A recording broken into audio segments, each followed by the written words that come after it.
Good morning, everyone. Nice to be here. My name is Johannes Augustin. You can see my name there.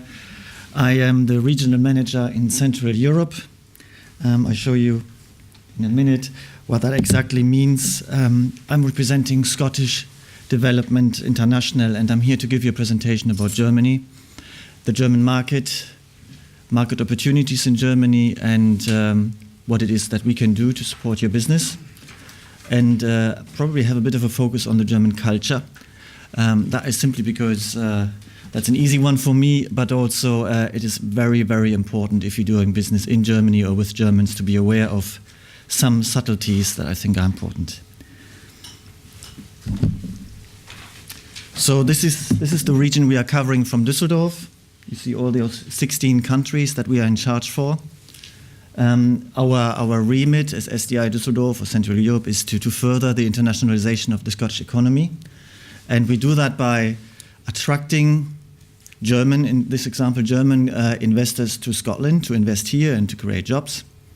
That's historically been always our focus, but over the last couple of years we shifted also much more towards trade, supporting Scottish companies doing business with Germany.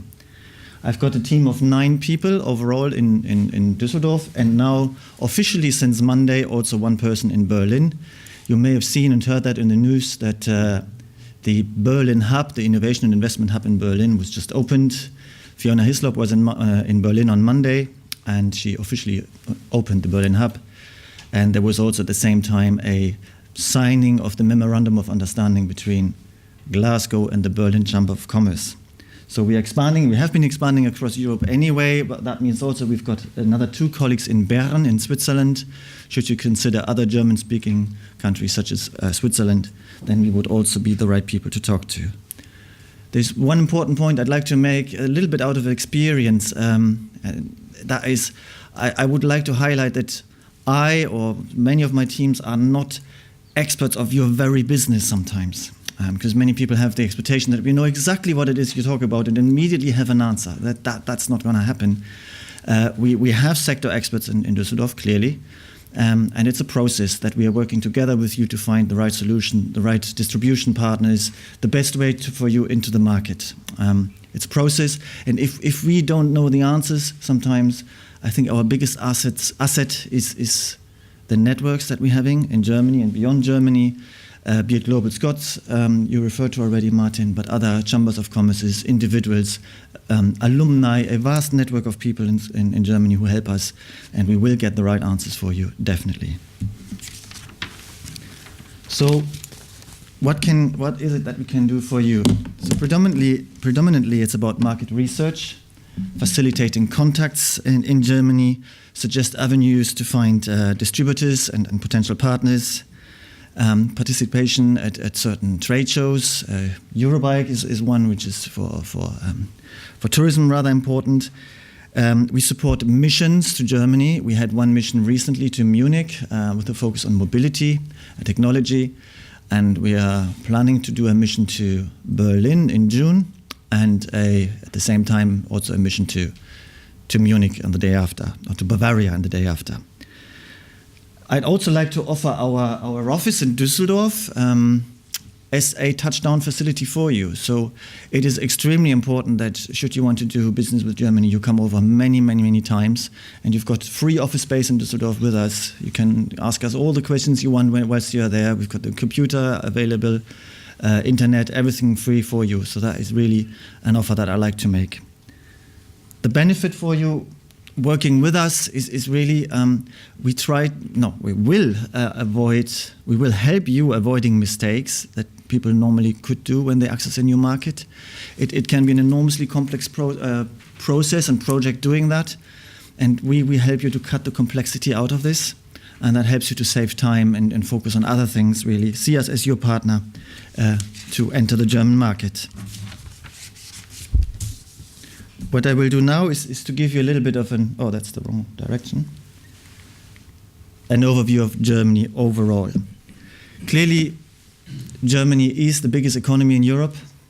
It is an exporting machine, and at the same time, whilst it's the biggest exporter in Europe and one of the biggest in the world, it's also one of the biggest importers for goods from all over the world. And If you manage to supply, for example, to one of the big exporters, that's already a good way into the market, or you're directly exporting to a customer into Germany. It is a strong consumer market. It is about more than 80 million inhabitants. Real wages have increased in the last 2-3 years. They were always, over the last decade, I'd say, stagnant, but they have increased over the last couple of years, and the pound sterling has decreased. So from a macroeconomic environment, take the political side, it's not too bad in a situation to export to Germany. Germany is often, in economic terms, people often think about, the big names, Siemens, BMW, Volkswagen, all the names that everyone knows. But probably what people don't really know is that the vast majority of German companies, so 99% of all German companies are SMEs. And many of them are names that no one knows, unless you are in a very specific industry, in a very specific niche, and you've got world market leaders of a certain industry in Germany being located in the middle of nowhere, I would almost say, and no one knows these people. But that is the vast majority of German companies, and being very, very successful. There's also a difference in culture in those companies in many cases, insofar as they are not so much driven by quarterly numbers and shareholder values. Many, almost all of them, are driven or run by families, family-owned companies, and there's a different set of values behind that. So it's a long-term thinking rather than the next couple of months. It's a long-term investment, and it's important for you to be aware of that. You need to build long-term relationships. It's not about the quick win. It is about investing into a relationship also with the Germans. I'd also like to highlight that Germany hasn't got the one center, like if I take the other extreme of France, where everything is happening in Paris. That's not the case in Germany. Everything is kind of spread across the entire country. So we've got different centers. I don't know how far I can go away from the microphone, but you've got Berlin, obviously, as the political and creative center of Germany. You've got southern Germany, where technology is very prominent, and other areas, north, probably where the renewables are stronger than elsewhere. It's all spread nicely across the entire country. So there is not the one center, and there's not the one culture. It's a big difference when you do business with people in Hamburg in comparison to those in Munich. If those who have done business in Germany know that there is a certain difference in behavior and culture also. I could speak about Germany and give you hard facts all the time. It can be rather boring. So what I try to do to make it a bit more interesting is I translated economic information into graphics. So you see at the left the part of Western and Northern and Central Europe, and then next to it the color coding remains the same. That map translated into some pieces of modern art, if you want. The first graph is this one here, is a reflection of population size. So you see Germany is the orange country, and by far Germany is the biggest square, and hence you can compare Germany with all the other countries just in simple terms, in terms of population. That here is the UK in comparison, and that little square is Scotland. So that already gives you a very good indication about the size of the German market, just in terms of number of potential customers. The one next to that is exports from Scotland into other countries. Again, you see Germany is the biggest, but you also see Denmark, the big blue one here, and Norway and Sweden are rather big importers of Scottish goods as well. And I could go on like this. We produced this little brochure, little map or card, which I leave here on the table for everyone for free to take. I think personally it's a rather interesting way to convey economic information easily, so you can compare Germany with other countries and the market and what's behind that.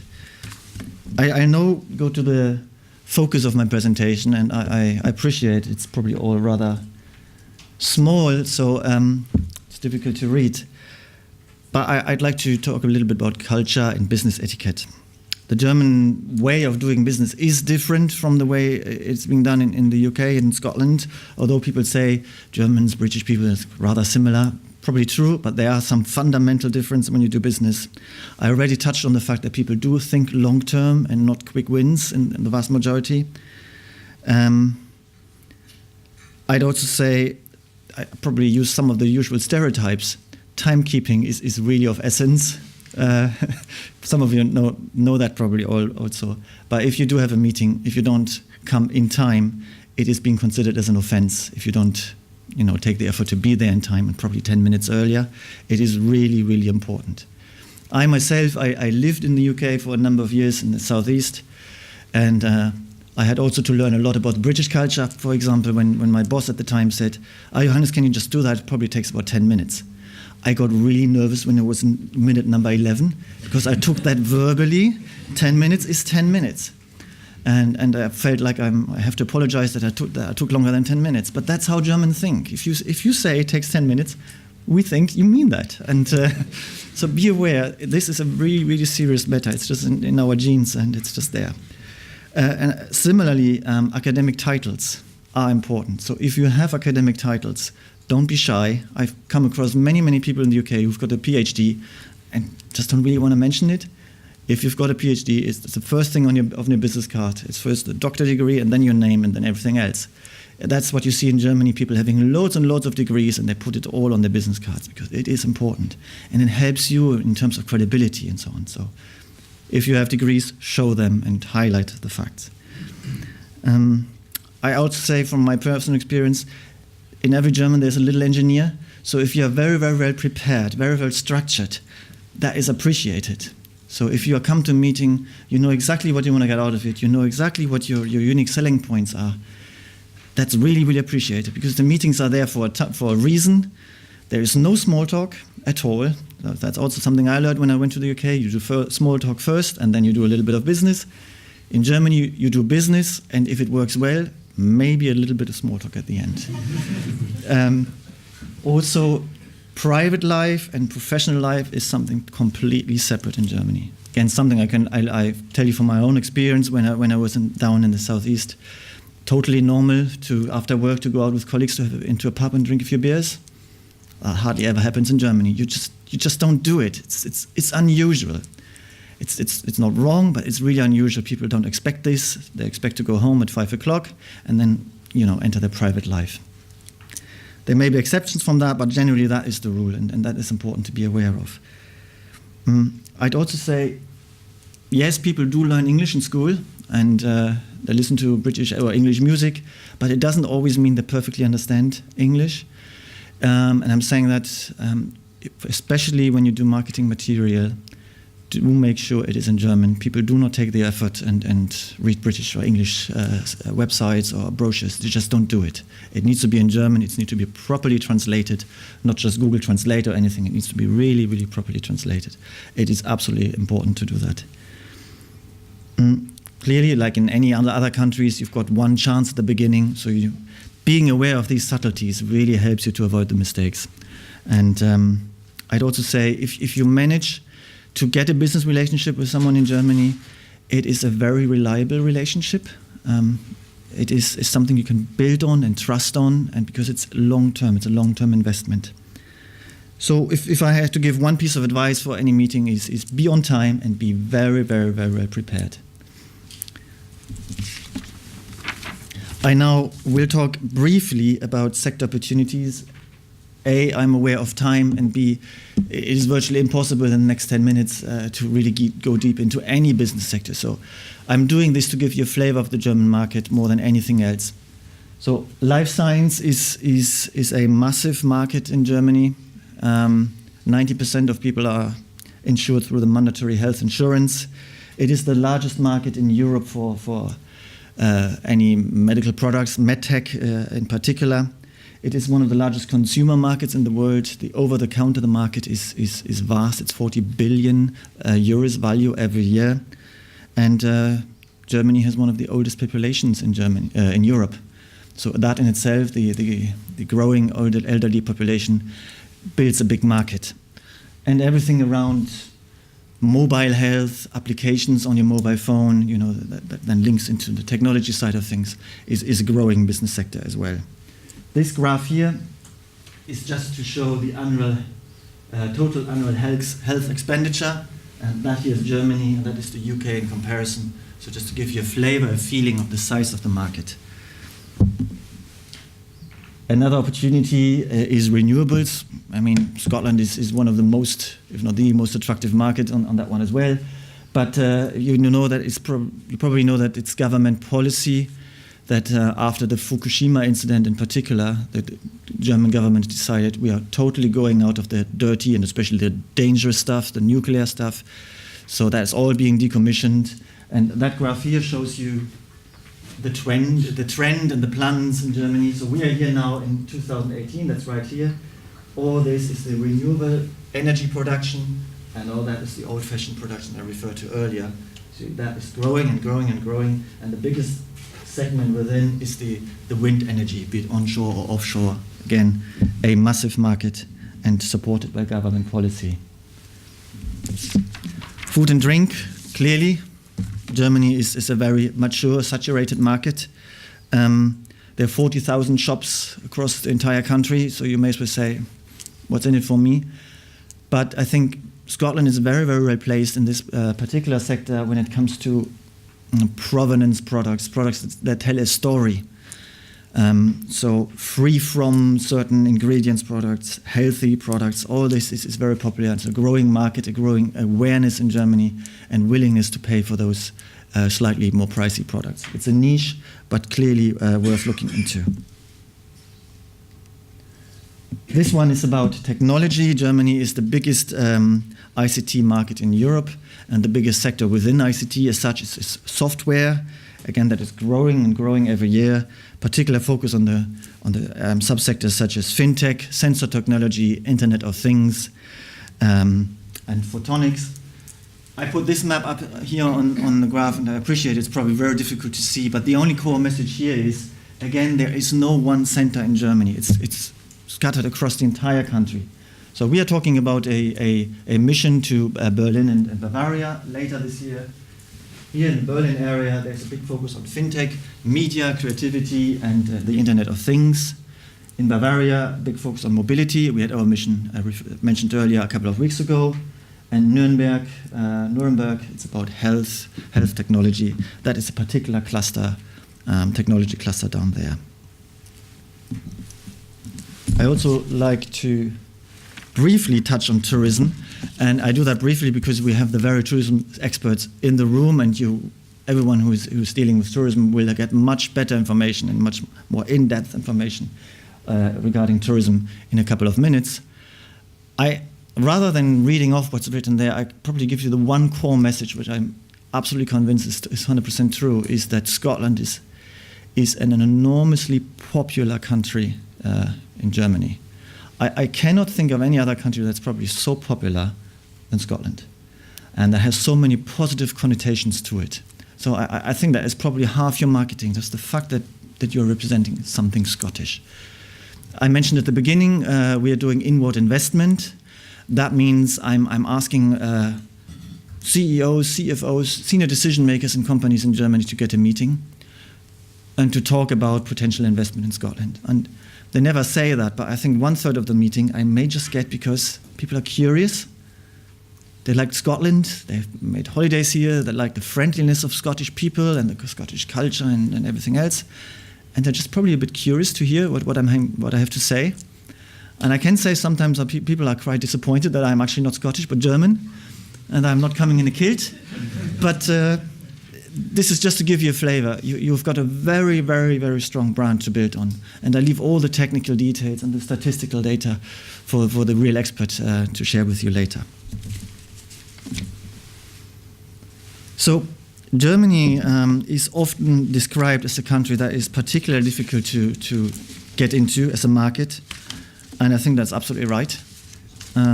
There are loads of barriers, market entry barriers, be it the culture, be it bureaucracy, be it regulation, competitors, clearly true. But I think it's really, really worth doing the effort. In terms of bureaucracy, it can be an absolute nightmare. Again, I tell you my own experience. Sometimes when I get letters from the authorities, although I'm mother tongue, I struggle to understand what they're actually trying to tell me. I had to fill in forms a couple of years ago for my kids, and I didn't understand what it quite was they wanted me to do. So I went there and I said, I have studied, I've got degrees, I don't know what you guys want me to do here. And the answer was, you know what, we don't know either.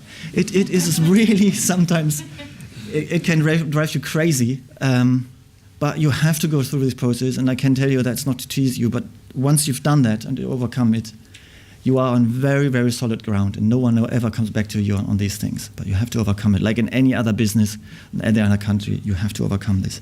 But then it's fine. So yeah, Germany is a big market, difficult to get into, worth it. I want to finish this presentation looking beyond Germany, because you look at the map. There is no other country in Europe that has so many neighbors. There's nine neighboring countries around Germany. And there is one country where I personally believe people don't look enough into, and that's Poland. Poland is a very interesting market. Other countries, I must say, being honest, have already long been there. If you go to Warsaw, you see loads of German brands, Italian brands, French brands. There is Marks and Spencer and Tesco's, but clearly you feel like the other markets have already long been here and established themselves. Nevertheless, Poland has never been affected, for example, by the economic crisis. It has a large growing middle class, great affinity to the UK, and in particular to Scotland. And if you manage, for example, to sell food and drink products, as I mentioned for Germany, in the niches in Poland, absolutely worthwhile looking into. I'm emphasizing this so much because for our trip, for the mission to Berlin, which is just 50 miles away from the Polish border, we'd like to invite a representative of the British-Polish Chamber of Commerce from Warsaw to come over and just give a little bit of a flavor of the Polish market as well. And yeah, that's it. That's me. Thank you very much for your attention, and I hope to see many of you at the missions in June. Thank you.